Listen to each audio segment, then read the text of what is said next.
The world has become a frozen wasteland. Villagers struggle to survive in harsh conditions. Caves slick with ice are populated by sparse ores, and hostile enemies have carved out a new niche. But this world lacks a history, an endgame, a goal. It's time to add a new dungeon with new rewards guarded by new challenges as we return to the Frostpale. It's been a little while since I've delved into the Frostpale, so let's go over the broad goals of the project and explore what needs are still yet to be filled in this light total conversion. In general, the purpose of the Frostpale is to force new playstyles in this frozen world by increasing reliance on early game tools and resources like wood and stone tools, and making progression milestones up to things like iron and diamond more impactful. As far as the Worldgen goes, I also want to prioritize uncommon block palettes, which is why pale oak is the primary wood type throughout the dimension and is used in many of the buildings that you find naturally generating here. I also want to keep most natural blocks obtainable, but this doesn't always mean making them appear in the same way that they do in vanilla. For example, I've replaced andesite and diorite completely so that I can have many variants of packed and blue ice blocks in the form of bricks and tiles with which to build. All of this is what the Frostpale already does, and I feel like it accomplishes it very well. However, there are still some content gaps when it comes to gameplay, and so that's what I want to focus on today. My first and primary goal is to add a more proper endgame structure to the Frostpale. We already have the Bandit Fort here, which is certainly a really impressive mega structure and is intended for the endgame because it's filled with pillagers, it's got evokers, so it's where you're going to get Totems of Undying. However, it really mostly serves as a stand-in for the Woodland Mansion, which also has already been re-added to the Frostpale so that it has compatibility with my Ominous Mansion's data pack. Additionally, while structures like the Bandit Fort do have loot, it isn't what I would say consistent for helping the player be able to progress to later stages of gameplay. Specifically, the jump from iron, or as it's called in the Frostpale, steel, up to diamond is a little bit steep, so I'd like to smooth that out a little bit with a more challenging structure that you might find around the same time or even before potentially going to the Bandit Fort to help you make that jump up to the end game, or at least the late game of Frostpale progression. And of course, this new structure is going to need its own version of rewards to strive for. The Bandit Fort does have these secure chests that have a chance to produce things like enchanted golden apples, obsidian, and even black ice, the replacement for bedrock that you can use to create some powerful items. Whatever this new structure is going to need to have its own unique reward to justify traveling there. And reasonably, its own unique challenge to guard that reward. Just doing the same kind of spawning system like we have for the Illagers here in the Bandit Fort isn't going to cut it. So with all these goals in mind, let's dive back into the Frostpale and take a look at where this endgame structure can best fit into the general vibe that the Frostpale datapack offers. The first thing to figure out when designing a new structure is what it's going to be made out of, what that block palette is going to be, because that's going to inform the overall design of the structure and where it's likely to generate. This goes back to that original goal of the Frostpale of keeping most natural blocks obtainable, and currently, red sand is not able to generate anywhere in the Frostpale, and same with red sandstone. Now, I do have the underground desert biome for sand and sandstone so that we can have a place for cacti to generate, as well as sand in general, which is of course important for being able to craft glass. And I think I do want to keep sand and by extension glass as some of those blocks that are intentionally more challenging to acquire, that require more time and exploration than in the vanilla game. So you have to really go out and search for them and potentially adjust your playstyle, thereby allowing the Frostpale to force a new playstyle based on the scarcity of these resources. Because of that, I don't feel like I need that to extend to the red sand and, by extension, red sandstone. And indeed, I don't think these blocks would really look good anywhere in the Frostpale anyway. They're just a completely different vibe than everything else in the dimension, even from sand. So I think, like the andesite and diorite, I'm going to completely replace these blocks with something else, something that I can make some new aesthetic for that will fit a potentially new endgame structure. So previously, all the village roads were made of slabs rather than full blocks because I didn't want snow to generate on top of them and cover up the roads. But I've actually since realized that there's just a block tag for whether blocks can support having snow on them. It's what the ice blocks are in. So I simply added all the diorite and andesite block variants to that tag so that these blocks are treated exactly like ice and snow doesn't generate on them. Unfortunately, they're not slippery like ice. That is still behavior that is specific to the ice blocks. It's not controlled by a tag. Hopefully that's something that changes in the future, but for right now, I'm going to choose to believe that Mojang has not yet added data-driven blocks because they know I would become too powerful. And then I've replaced red sand with these new snow bricks. This is something that I was getting a lot of requests for back when I was initially working on the Frostpale, and it's something that I also really wanted to do, but I just didn't have a good block that I wanted to replace. The big thing is I wanted whatever block I made, snow bricks, to be able to be mineable with a shovel, and there just weren't a lot of those blocks left. I've decided that I'm gonna go ahead and make the red sand snow bricks, even though it has that gravity attribute to it, because it's a block that I feel like would be missing otherwise. However, for the rest of the red sandstone blocks, I've decided to instead take the bone block that now generates fairly regularly throughout the Frostpale, at least underground, and expand it out into new bone brick blocks in the form of bone bricks, smooth bone bricks, chiseled bone bricks, and soul encrusted bone bricks. These can all be crafted from bone blocks, or you can use a bone block in a stone cutter to turn it into either bone bricks, smooth bone bricks, or the chiseled bone bricks. For the soul encrusted bone bricks, I've instead made it so that you have to craft them using some bone blocks and some soul sand or soul soil or soul torches or something like that in order to get 6 soul encrusted bone bricks. Just because I thought this was such a cool idea, and I have a lot of other ideas for the soul encrusted bone bricks that I'm pretty sure I'll be able to expand upon. But I want to take these blocks that I have now and think about what kind of structure I can build with them. I'm thinking some kind of an underground tomb, not too dissimilar from a stronghold probably. So we'll have the whole floor probably made of bone bricks. We'll incorporate obviously the bone bricks as the walls because that's the more interesting texture. We'll definitely get some of the soul encrusted bone bricks worked in to the walls as kind of like a trim. Obviously we have the chiseled bone bricks as well to be that kind of decorative block. And I think this color scheme works pretty well with Deep Slate, which is already pretty underrepresented throughout the Frostpale, as well as the blue ice bricks that we have. So if we go with some kind of underground crypt made of bone bricks and Deep Slate and blue ice, then we can incorporate a lot of things like graves and burial chambers and such. We can have a lot of skeletons and other undead mobs serve as the main enemy that you fight, the main hostile mobs that you encounter in this structure. And we can take the general idea that's implied by the soul-encrusted bricks and expand that out to inform how the structure is kind of engaged with, the kind of rewards that you might find in it. I think this opens up a lot of opportunities, but I don't want to get too far ahead of myself before I have a general idea for the aesthetics of the structure. So let's head into a flat world and start putting something together with all of these new custom blocks. Welcome to the Bone Tomb.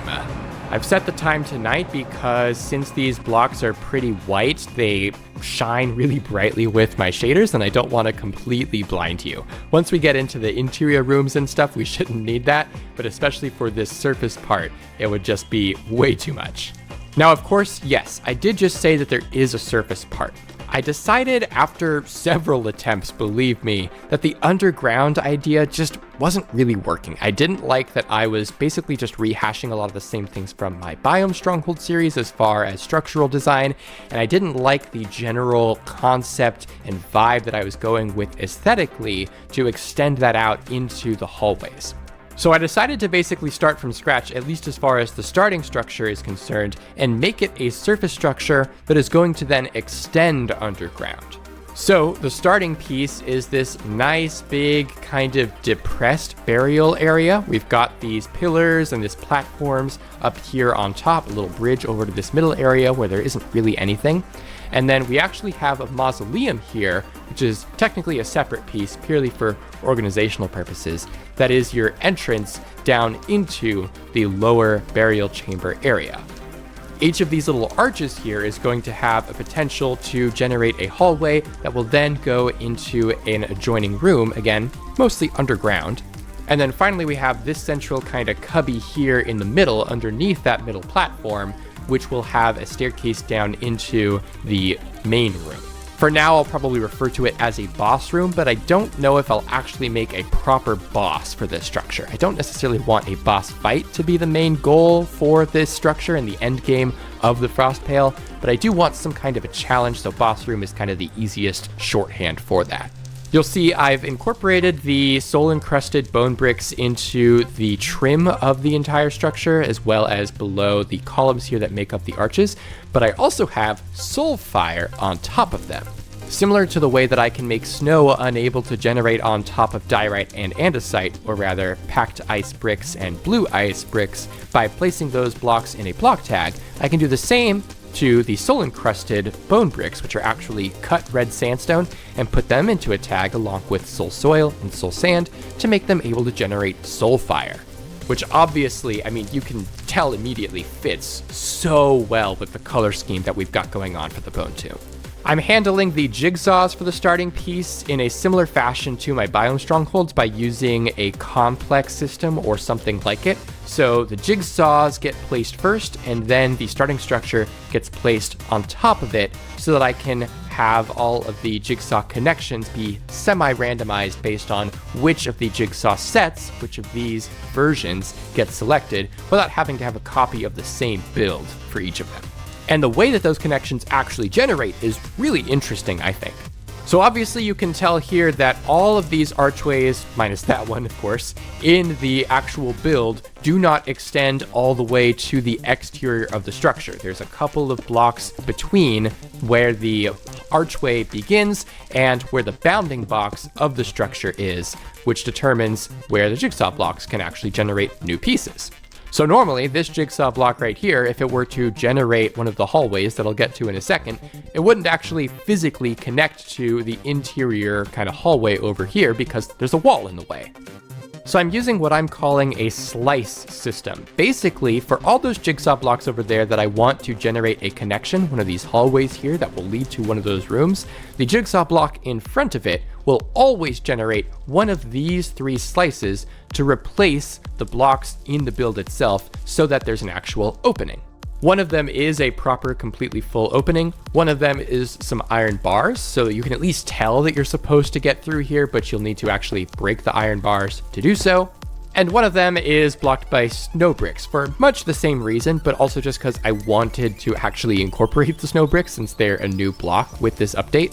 And again, that's all in pursuit of not needing to make 3 or potentially even more versions of the same build. I can just have one parent build that gets overlaid on whatever variant and variation of the jigsaw blocks, the connections, the hallways, the slices that happen to generate.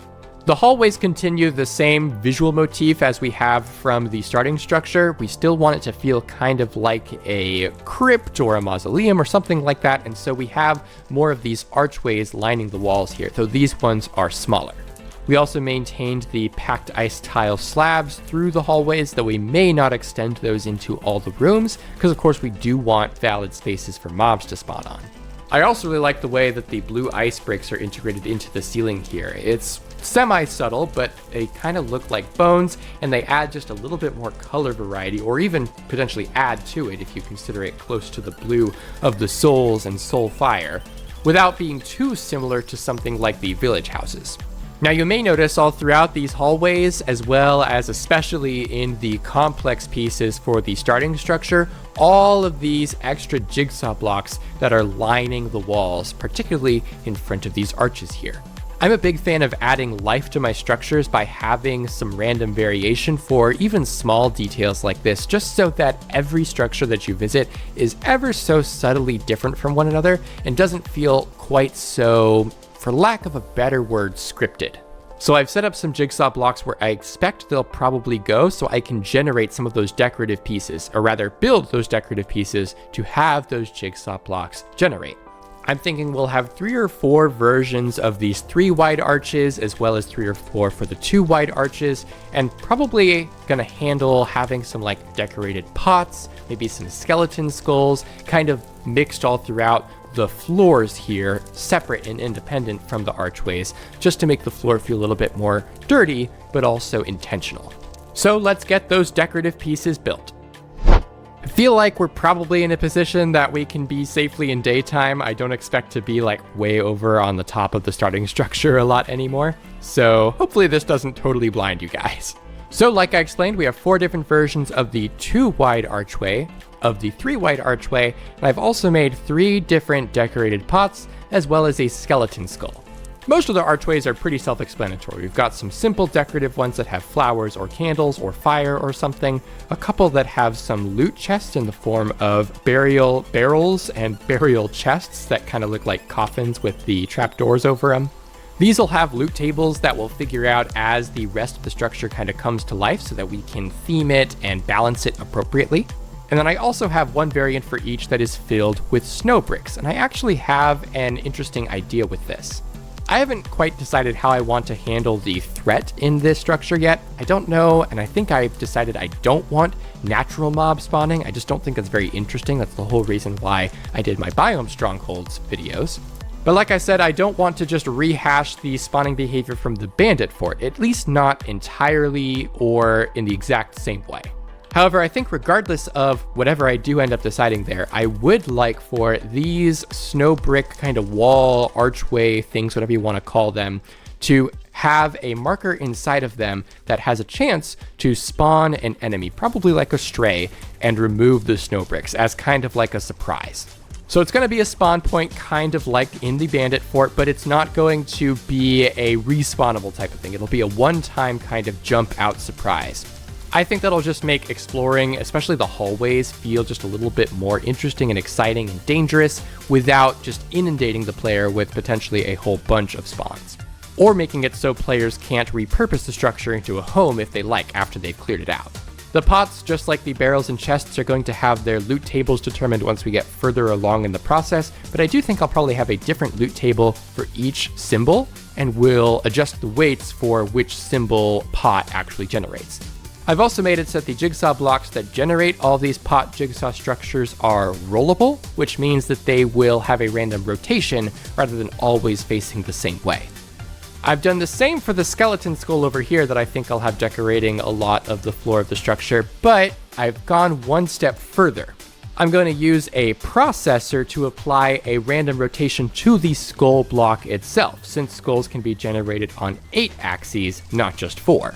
This technically means the jigsaw block that generates this structure doesn't need to be rollable because the skull is already going to rotate, but it really doesn't make any difference. The ultimate goal, the point is the skull is going to have a random rotation, so it'll really look like it's kind of just strewn around and forgotten about, maybe rolled out of a grave or something like that, so that the structure feels more alive, a little bit more random, but not in like a just ridiculous kind of way. I am also going to use a processor to add a little bit of randomness and noise to the structure, similarly to how strongholds work with their mossy stone bricks and cracked stone bricks. So some of the bone bricks are going to get replaced with smooth bone bricks. Some of the deep slate bricks will get cracked, some of the deep slate tiles will get cracked, and so on. For subtle block changes like that, this mostly just again makes the structure feel a little bit more alive and less scripted, less like the structure is exactly the same every time you find it, because just small blocks like that will be slightly out of place. All of the template pools and processor lists should be all set, so let's head into a test world and see how all this generates, and we can also take a look at how the snow brick spawning mechanic works. By the way, if you're enjoying the video, please remember to like and subscribe for more custom structures, Worldgen, and data pack content. If you'd like to learn to make custom structures or Worldgen yourself, check the links in the description for my very thorough written guides that I've made for Data Pack Hub. And of course, the Frostpale is available to download right now at the link in the description, but this update with the Bone Tomb will be available in early access for my patrons until I'm confident that it's ready for a public release. So be sure to check out my Patreon if you want to help playtest sooner. Alright, good initial signs. The starting structure has generated. We are clearly getting some skulls, including both cardinal direction facing and rotated diagonally, which is great, so we know the processor's working. And we do have the mausoleum piece over here. We'll just need to make sure that it connects to the starting piece correctly. We are getting a little bit of hovering here, but I think this is just because of how the river generated. Shouldn't be that big of a problem under more normal circumstances. Clearly getting the pots generating, which is great. And as we come down here, we are connecting to the starting piece correctly. So everything is looking good there. We can see the processor already hard at work. Some of these bone brick blocks are getting replaced with these smooth bone bricks. We're getting some of the cracked deep slate bricks here, and even on the ground, we can see that some of the packed ice tile slabs are getting replaced with packed ice brick slabs. We've got a couple of slices over here, so you should be able to see that system is working correctly. We're connecting to the hallway. The hallway is getting its archways populated and then extending into a new hallway at the end of that staircase here. And this does appear to continue for quite a ways because there's nothing for it to terminate at. We don't have any rooms for it to end at, so it just keeps going until it eventually reaches the size limit and then stops.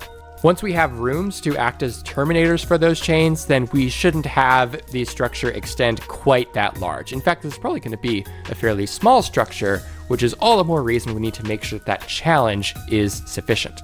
With that in mind, let's go see if we can find some of those snow brick arches so that we can make sure that triggers correctly. Okay, we've got two right here. So there's going to be a chance that it's not going to trigger, but there should be, oh gosh, okay. There's a chance that they don't trigger, but there's also a chance that both of them trigger. So at least in the meantime, I've made the bulk of the challenge for the structure come from the fact that these mobs are fairly well geared. You can see that this guy is wearing full diamond armor with armor trim as well. This one has a bow. Does the other one have a bow as well? Yes, but they do have a chance to wield instead diamond swords or diamond spears. And actually, that's a good time to bring up, for a long time, the Frostpale data pack did not have diamond spears and steel spears treated in the same way as all the other diamond and steel tools. So you were able to make an iron spear without having to go through steel, and you were able to make a diamond spear without needing to collect ancient ice. That has now been fixed. You should be able to take care of these guys with full steel equipment. I don't think you need to be quite as equivalently geared as them, especially because they're strays, they're going to shoot slower than regular skeletons. But it is intended to be kind of your indicator that this is a challenge. You should come back when you are well prepared. And with that said, I'd also like these skulls to come into play a little bit more often in serving as that. In fact, serving, I think, as the primary threat for the structure. Where in the Bandit Fort, the spawn points for all of the illagers probably appear random. They are in specific designated locations, but they aren't visible to the player. They're a surprise, which is of course the point.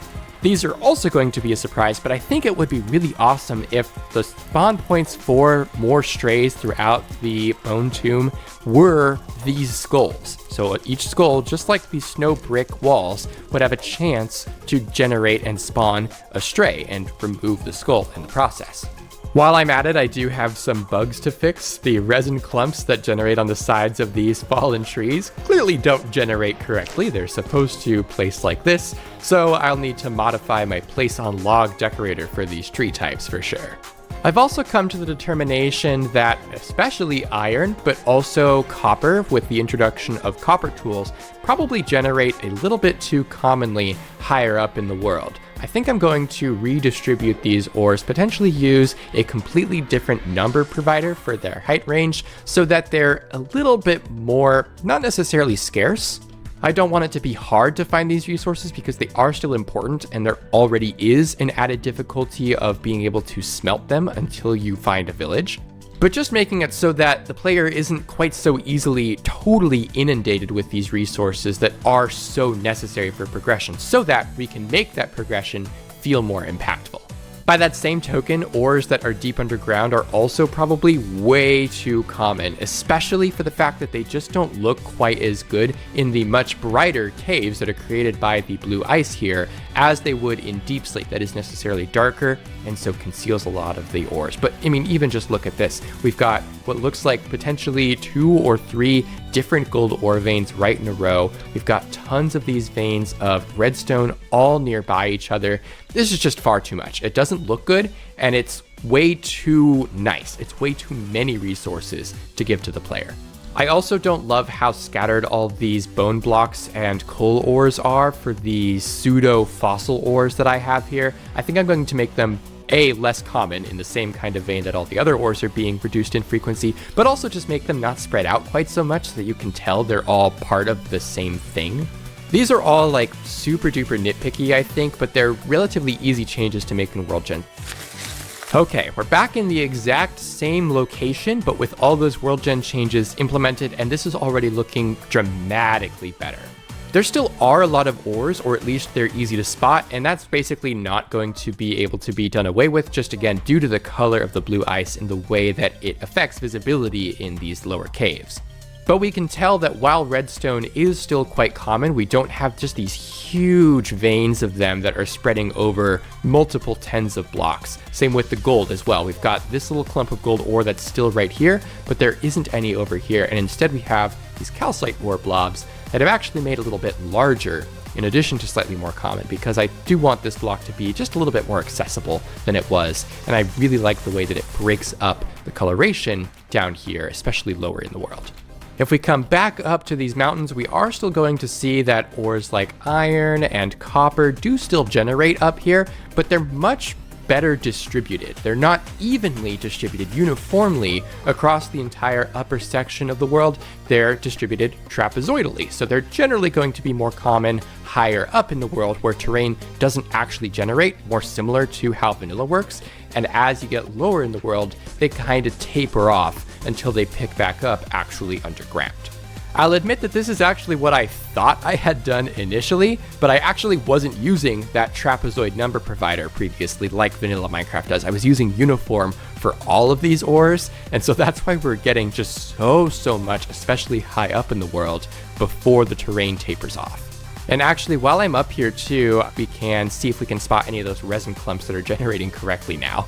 Okay, here we go. This one happened to generate with quite a few of the resin clumps, but you can see on every face that they did generate on, they're only on that face. They're obviously still covering up the snow, but they're not making those really weird blocks that are all of the resin clump block states. Okay, I think you're really gonna like this. We'll see if we get lucky and these skulls actually do spawn some strays, but I was feeling like just having the stray abruptly appear like the snow brick pile does would be just a little underwhelming, so I went a little over the top with it. Instead, we get this awesome particle animation as the skull is brought back to life as the stray. It appears from like a pentagram of the soulfire flames. We've got the souls, we've got the ominous spawning particles, and you've got a little bit of wind up. Oh, that one's a dud. You've got a little bit of wind up before the stray actually spawns to realize, oh, something is wrong. Something's about to happen. I should back up and run away from the diamond spear wielding stray. Not only does this now serve as hopefully an appropriate challenge for the structure, but it makes it truly stand out from some of the other structures and locations and challenges that the Frostpale offers. This should be something that should be really easy and awesome to expand into some of the rooms and gives us a more clear theme that we can extend throughout those rooms to inform their design. I really love for the whole bone tomb to feel like either it was built by or taken over by some kind of a lich or dark wizard or something, and they've turned it into their own kind of wizard's fort, experimentation place, whatever. So we'll have rooms that clearly used to be burial chambers or crypts or things, but have now been repurposed for this dark wizard's experiments, for brewing, for enchanting, for capturing souls and trying to do magic to live forever. Let's head back to the flat world and get to work on that. For now, I've just made 4 basic room types that'll appear from the side hallways that branch out from the starting piece. We also have this one fallback structure that'll place just in case there isn't room for any of these other room pieces or another hallway, for example.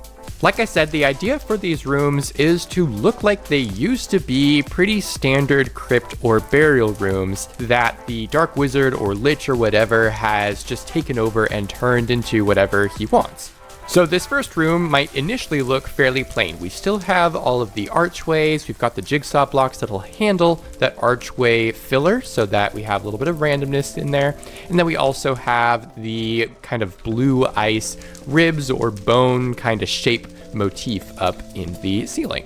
However, this jigsaw block right here is actually going to place a separate structure inside of it, which is going to be this enchanting setup.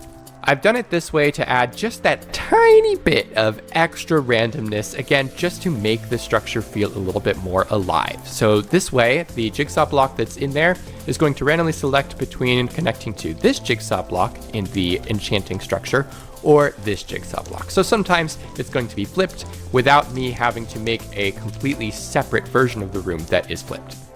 We have a little table over here where the wizard may have kind of read books or stored things in these decorated pots like we have right here. And in fact, I've decided that this particular decorated pot symbol is going to have a loot table that always drops an enchanted book, just to kind of tie in with that kind of magical theme that we're going for with the filler for all of these rooms. The enchanting setup is really great because not only does it, of course, offer an enchanting table, which are pretty valuable in the Frostpale due to the limited supply of lava, at least early game. We have the bookshelves here, but you'll notice that we also have some of these enchanting symbols coming from these soul-encrusted bone bricks. In the same way that adding cut red sandstone to the soulfire block tag makes them have soulfire when lit on fire, there's a block tag for the blocks that are able to empower enchanting tables and create these enchanting runes and make them increase the level of enchantment that you can get from them. Normally, in vanilla, that block tag just contains bookshelves, but I thought it would be really awesome if the soul-encrusted bone bricks were also in that tag. So it just makes additional sense. This really is the kind of the justification for why a wizard or a lich or something would come and take over or build potentially this crypt. So they can take advantage of the souls. So they can take advantage of the souls that have been laid to rest here to empower the dark magics that they've been doing. With this in mind, you'll notice that many of these archways already have a burial barrel here that's going to have that burial loot table in it, and some of them have that trapdoor, but the barrel is missing, it's open, and those are the ones that have the jigsaw blocks facing inwards to fill them with some other filler structure. That's really just to drive home that the dark presence that has made its home here has completely corrupted the intended purpose of this structure. It is no longer a burial chamber of some kind. It has been turned into some dark laboratory. And in fact, I've made 2 new archway filler structures to exemplify this. One of them is some more bookshelves that I'll use a processor to replace some of with the bone bricks so that it looks like it's kind of replaced some of those blocks with bookshelves for more storage rather than caring about whatever was laid to rest in the barrels there. And then I've also made a much larger structure piece that's going to fit into those same 3 wide archways, but is just a little bit larger so that it can support a prison cell for some allays, which are going to get placed, again, by some jigsaw blocks just so I can easily manage just the one. There isn't actually room in this enchanting structure for the prison one to generate, so it's really going to be mostly the bookshelves, as well as a small mix of some of these other pieces, particularly the snow bricks, to kind of guard the loot that's in this enchanting room. Moving on, this is a room that I did have to make 2 separate versions for, just so I could have the entire thing flipped, because I wanted the entrance specifically to be a little bit flipped. This is a more proper actual burial chamber. We've got a sarcophagus here in the middle, and then the standard archways all around the sides here like this. The main interesting thing about this room is that the sarcophagus is blocked off with black ice, which, if you don't remember from the previous episode, is actually bedrock. Which means that if you break into the sarcophagus like this, then you won't be able to open this chest. You won't be able to break this block and actually open it. You have to actually break the chest, therefore further desecrating this already completely corrupted tomb.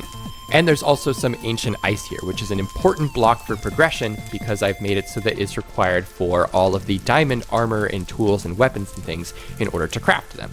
A processor is also going to replace some of the packed ice of this prison cell with ancient ice. So this is again one of those ways that we're making that progression just a little bit more convenient and consistent by tying it to a locatable structure rather than only having ancient ice in the underground dungeons.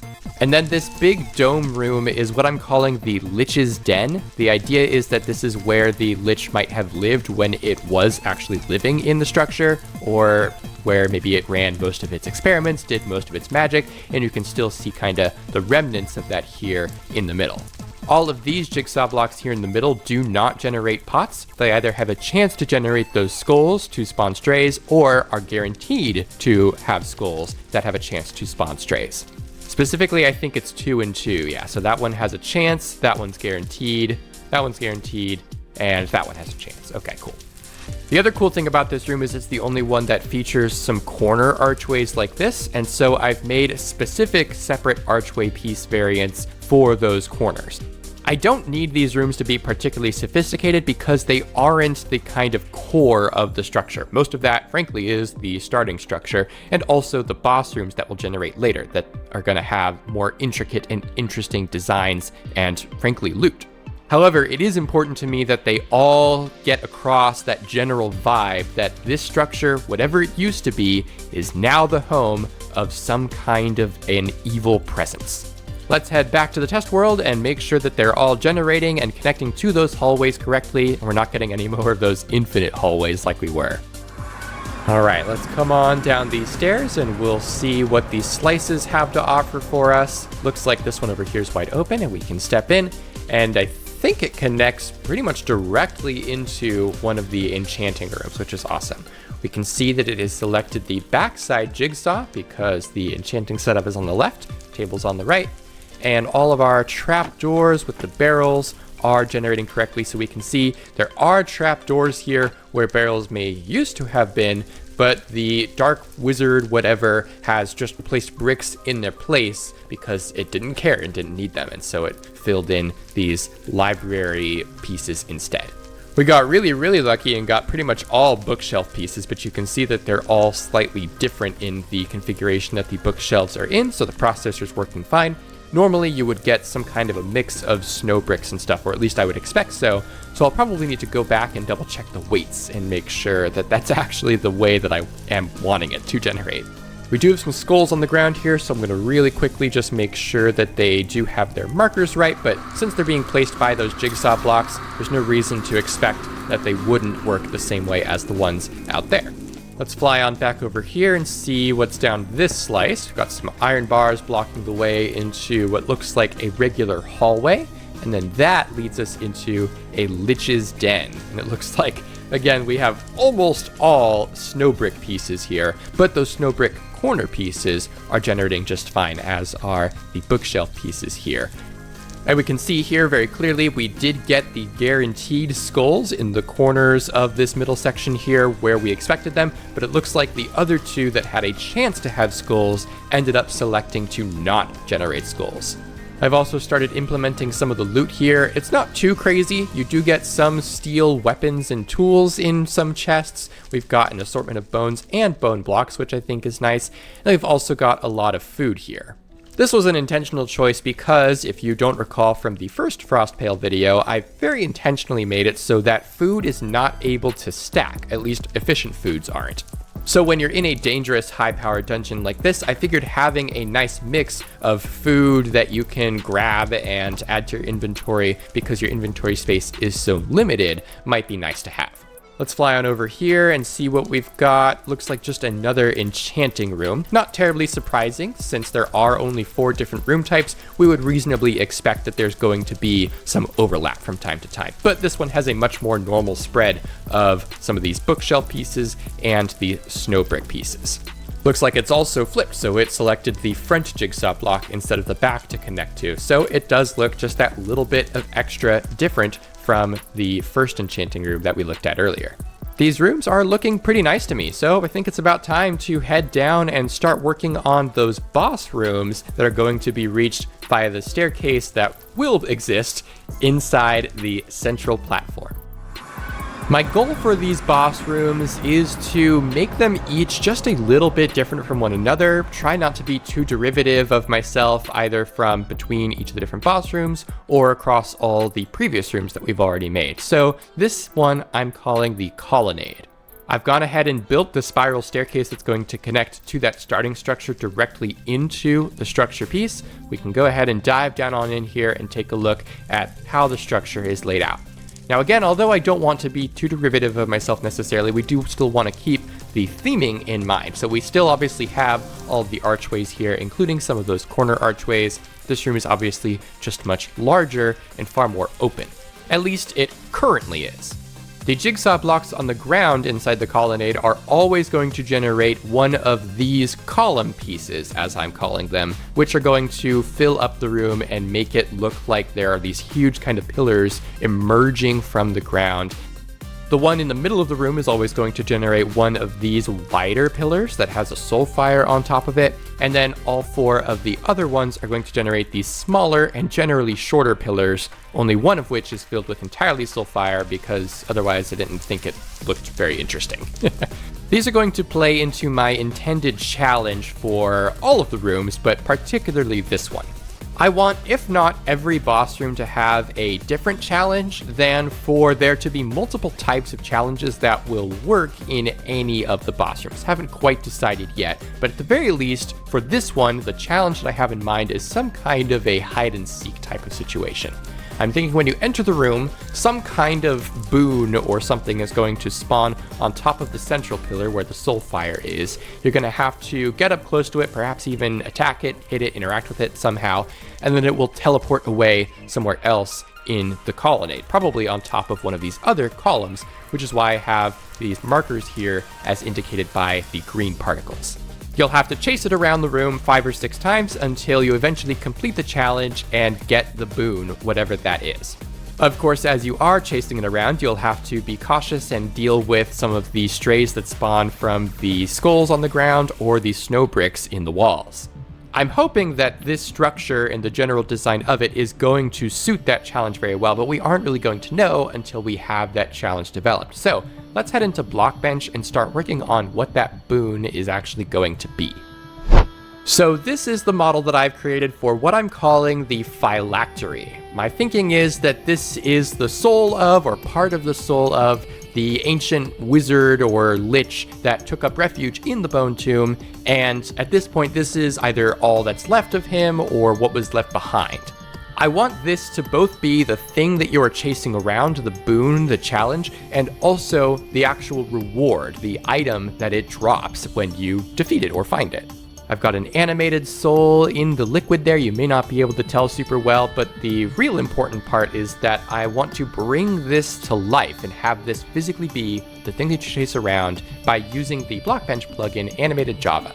So when you enter the room, when you get close to that central column, then it's going to emerge from the ground, spawn with this spawn animation, and then immediately move into this idle animation where it kind of bounces around, clearly magically, but also like it's taunting you. I have what I'm calling an attack animation that it'll use when it teleports, so it'll kind of spin around, and then roughly around that point I think is when it's going to actually teleport away, and the rest of the animation will play as it arrives at its destination. It kind of loses that power and returns back into that idle animation. And then ultimately, when you defeat it, then it'll play this death animation, fall flat on its face, shrink down into the ground, and then that's when it will drop the Phylactery item for you to pick up. Let's export this model as a data pack and resource pack and get it loaded in-game. Okay, so we can walk underneath the central platform here and see that the staircase now generates, because of course the room has generated, but it doesn't quite line up and connect to the floor here, and that's because I made the jigsaw block that generates the boss room rollable. And because it's in service of a more important for me priority, I don't super duper mind that you have to do kind of a little jump to get over here. Really not the end of the world, just adds a little bit to the dilapidated nature of the structure. As we come down the staircase, looks like none of these little arches, one of them does have a little pot here. These are shorter than the normal arches, so they aren't using the regular filler jigsaw to fill them up. I just have a couple of pot chances on the sills here. But we can come down inside and see how the columns have generated inside the colonnade, and this ended up being a really convenient, nice design. We've got some symmetry with the small pillars here and then the medium ones over there. Looks like we've got the tallest pillar for the middle one there, and then what's back here? Another of these kind of medium or tall, small ones. Around the walls, we still see those snow brick corners are generating fine. We haven't seen any of the LA prisons yet, so we may take a look at some of the other rooms to just make sure that actually generates correctly. But we've got a good mixture of skulls on the ground here. Actually, not a whole lot of skulls in this particular room, so this might be a particularly easy one to find the phylactery in. Of course, there is no staircase up to here, so you have to either know that there's something up here that you need to be searching for, or players will naturally want to come up here and see what is up here, and that will, of course, trigger the phylactery spawn. Let's go ahead and quickly switch to survival and then back to creative so we can trigger that spawn, and we can see the phylactery hopping around perfectly like this. I've got some sound commands, some play sound commands lined up with the various animation frames so that it sounds like it's kind of tinking a little bit as it touches the ground. We've obviously got these ambient soul particles as well as the ambient wither sound effects that it's playing, so you really want to feel like the phylactery is alive, that it's taunting you, and that it's obviously evil, which might make you want to hit it. Then, once it finishes that animation, it's going to play that teleport animation, that attack animation, and go somewhere else in the room. We'll have to hop down here, hit it again, watch as it teleports away. Sometimes you're probably going to be able to tell which direction it goes, but depending on how far it teleported, it may be a little bit less obvious. This should be number 6. We can get it to play that death animation. Added some particles for that, which are really cool. And as it shrinks away, it drops the phylactery item, which I've made an advancement for obtaining. Now, the phylactery item is the intended reward for the structure, but I haven't implemented the actual item behavior yet. I wanted to finish all of the challenges for the phylactery entity first. So let's head back to the flat world and start working on that second room and see how that informs how the phylactery is going to try and fight back against players there. Let's take a look at the maze boss room. Like some of the others, the interior of the room is relatively plain because it's going to get filled in by some fillers that you might have seen on the outside there. However, we do have some of these pillars, ironically these columns, that are filling up much of the interior of the room. Here in the middle then, we have a soulfire podium with the marker entity that is going to spawn that phylactery, just like in the Colonnade room. This jigsaw block here, just like in the enchanting room, is going to generate the filler that is going to determine the actual layout of the maze that gives the maze room its namesake. I have 3 different variants of mazes with these walls designed to fill in between the various columns that make up the interior of the room. Just like with the enchanting setup, we have a jigsaw block on this front face as well as on the back face, which ultimately means we have technically 6 different possible maze configurations that you can enter the room from. In 2 of them, there is only one way into this sort of central room where that soulfire is, where that marker is going to be for the phylactery to spawn, and in one of them there's 2, so it ends up being more of a thoroughfare rather than a central room that you're kind of working towards. All of these other marker entities that are indicated by the green particles around the room are those hiding spots that the hide and seek phylactery will be able to teleport to, either if this becomes the hide and seek room or if the hide and seek mechanic works in all of the rooms. The more I'm thinking about it though, the more I prefer the idea, I think, of the phylactery having each of its challenges work in any of the boss rooms. So it'll be able to do hide and seek in here, which is why all those markers are here. But I think for its second challenge, it's going to work in both rooms as well, and it'll summon some minions, some strays for you to fight in a series of waves that you have to defeat in sequence in order to claim the phylactery reward item. This will potentially help in situations like we had in that Colonnade test where there was only one skull on the ground, so rather than having to face some naturally generating entities throughout the structure as you hunt down the phylactery, it's going to be stationary, and you might have to run around the maze room like this, for example, to flee all the strays that it summons. But since it's summoning them in sequence, I'll probably make them a little bit weaker than the ones that spawn from those skulls and the snow brick walls. Let me get that all coded up, and then we can test both the second Phylactery challenge and the maze room.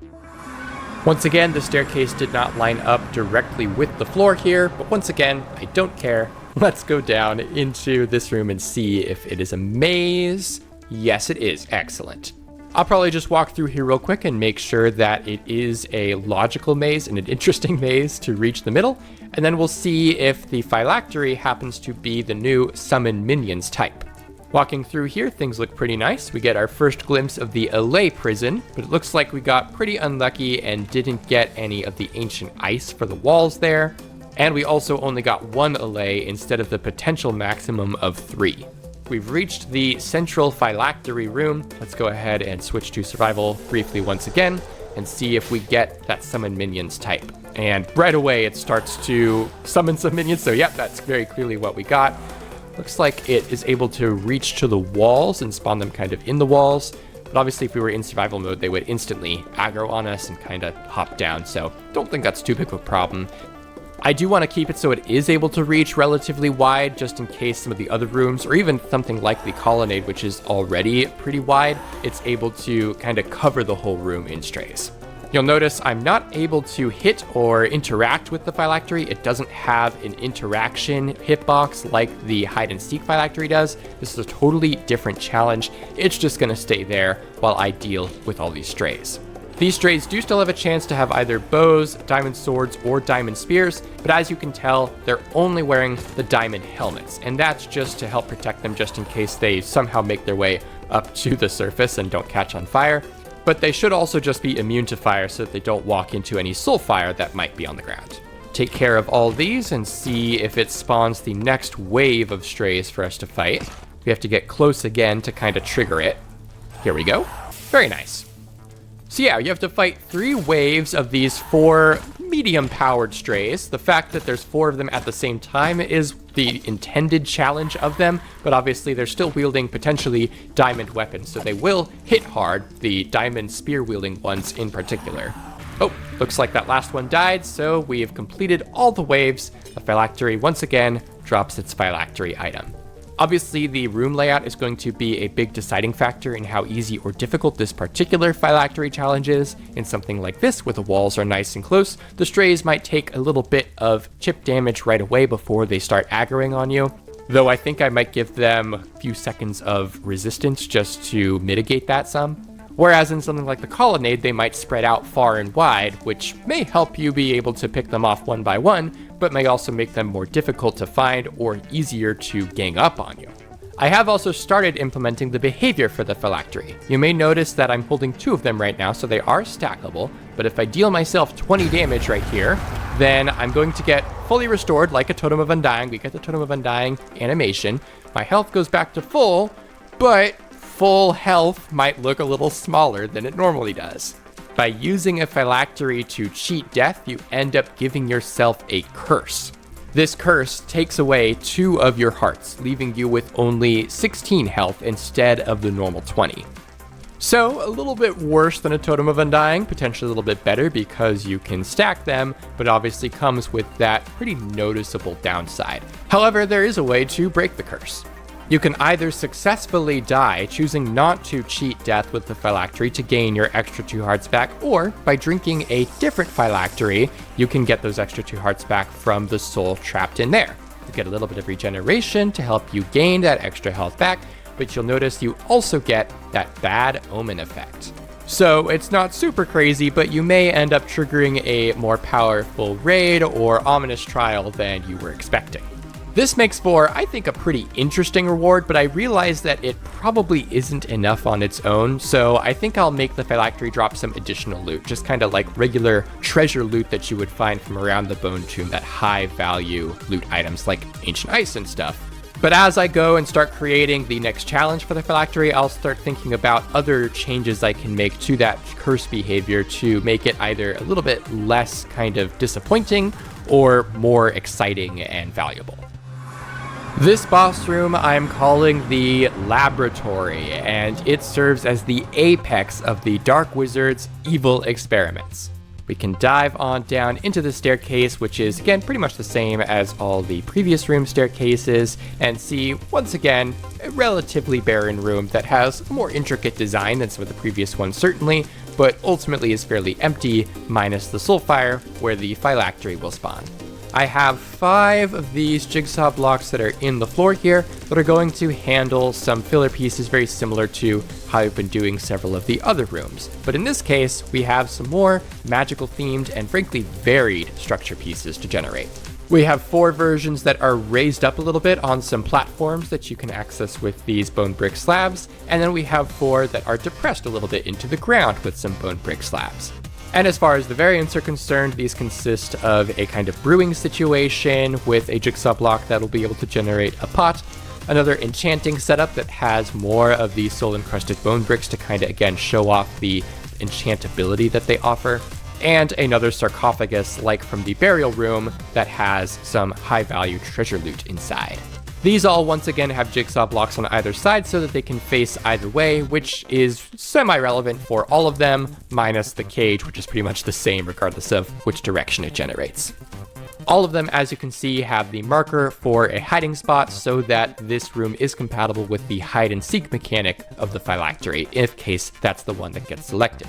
I'm really happy with how both the hide and seek mechanic as well as the summon minions challenges have worked out for the Phylactery, so I'd like to integrate them into the third challenge that I'm thinking, which is turning the Phylactery into a more proper mini-boss. I don't necessarily want it to be a boss fight. If the Frostpale or indeed the Bone Tomb is going to have a boss in the future, I don't think it's going to be this. So what I essentially mean is I want you to have to and be able to fight it, and for it to have a few different attacks and behaviors as you're fighting it. One of them will be a version of the hide and seek mechanic, so it can go and hide around the room. One of them will be a version of the summon minions, though probably fewer of them to kind of make up for the fact that there's more going on.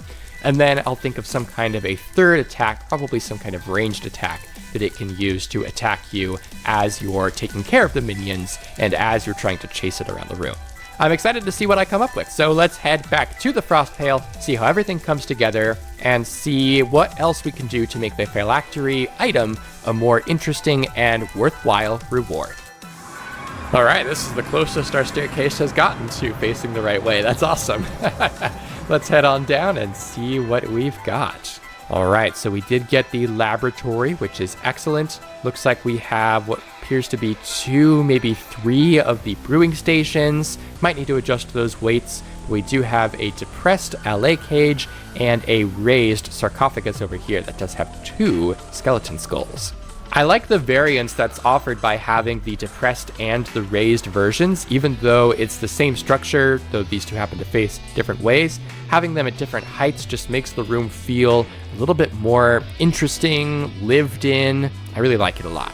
But of course, the real question is, how does the Phylactery integrate with this particular room? And indeed, does the mini-boss Phylactery work well? Let's go ahead and do survival, spectator, see what we've got.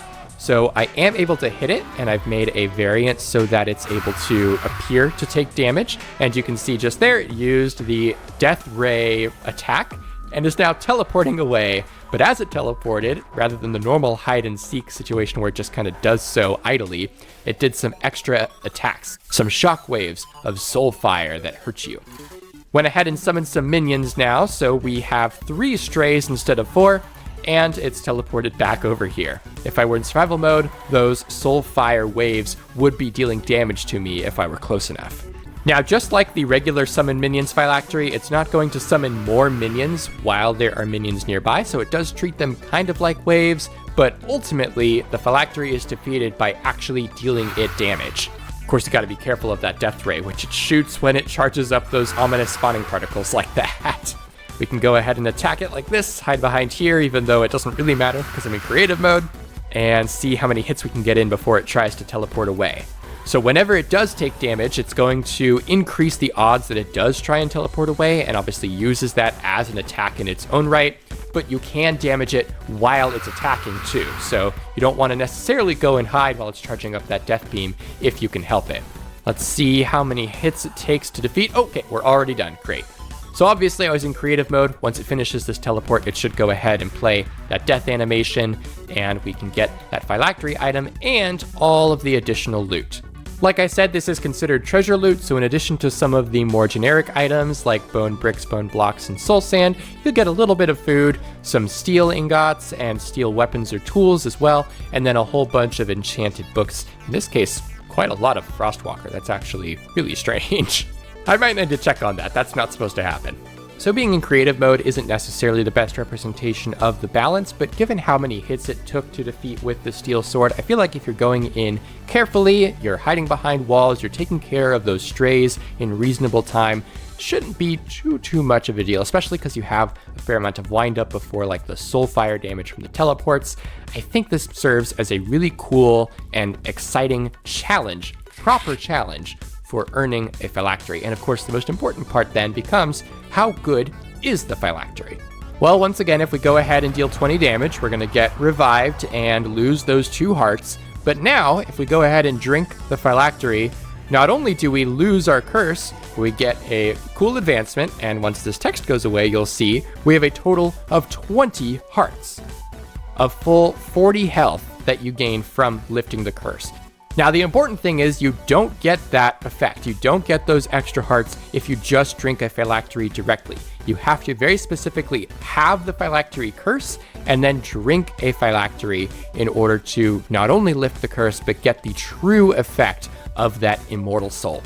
That combined with the pretty nice loot, and frankly probably will even buff this a little bit, especially once I figure out what the heck happened with these Frostwalker enchanted books, should make visiting the Bone Tomb well worth the trip and well worth the challenge. And not only that, although all of the skeleton skulls throughout the structure won't regenerate strays, so you won't just have strays randomly coming up and respawning at you if you do decide to stay and live in the Bone Tomb, you can respawn the phylactery to get more of them, so you don't have to go and search out a new Bone Tomb in order to find it. After 3 real-time hours, you can go ahead and light the block that it spawned on fire, and a new one will spawn in its place. This makes the phylactery technically farmable, so you can actually get that ultimate effect, which will last until you die, or until you use a phylactery to cheat death once again. Now before I go, I do want to address some feedback that I got in a previous Frostpale video regarding the utility of the black ice armor that I created. Since black ice is bedrock, I of course made it so that you can't actually place it. It looks like a block, but it's just an item, and it's used to craft black ice armor in the same way that you would craft any other kind of armor. Black ice armor makes you slower, it makes you take a little bit of extra fall damage if you fall while wearing it, but it's unbreakable and equivalent to diamond. The main downside of it is that you can't enchant it, so while it is unbreakable, you are stuck with its base stats, and so because of that, I have buffed it since the last video, but before this one. It's now a little stronger than netherite as far as armor and armor toughness goes, and it gives you some additional knockback resistance from regular damage and from explosions. However, I recognize that this isn't necessarily enough to make black ice worth gathering, either here at the Bandit Fort or from the loot at the Bone Tomb, so I've added a few additional items you can make from black ice. A black ice bow, a black ice mace, and black ice shears. I didn't want to just make a regular black ice tool set with a pickaxe and shovel and sword and such, because I felt like that would just be a little bit too derivative and frankly unnecessary.